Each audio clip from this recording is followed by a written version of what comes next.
Kosamba overbridge પર સળગી ઉઠી કાર। જી હા, નેશનલ હાઈવે 48 પરની આ ઘટના છે। કાર સળગતા અફરાતફરીનો માહોલ જોવા મળ્યો। આ દ્રશ્યો જુઓ। આગના બનાવમાં 2 લોકોનો આબાદ બચાવ થયો છે। આગની ઘટનાને પગલે હાઈવે પર ટ્રાફિક જામ સર્જાયો હતો। ભીષણ આગના કારણે લોકોમાં ભયનો માહોલ પણ જોવા મળ્યો। કાર સંપૂર્ણ બળીને ખાક થઈ ગઈ છે। ફાયરની ટીમે પાણીનો મારો ચલાવીને આગને કાબૂમાં લઈ લીધી છે। વધુ માહિતી સાથે સંવાદદાતા સંદીપ જોડાઈ ગયા છે ફોન લાઈન પર। સંદીપ, આગ સળગી ઉઠવાનો પૂરો મામલો સામે આવ્યો છે।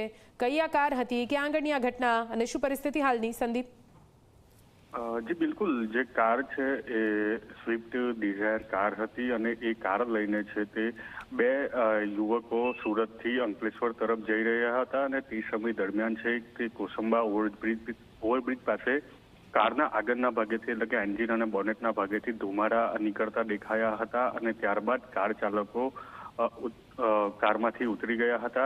જ્યારે બોનેટ ખોલવામાં આવ્યું તો તેમાં આગ પ્રસરી ચૂકી હતી।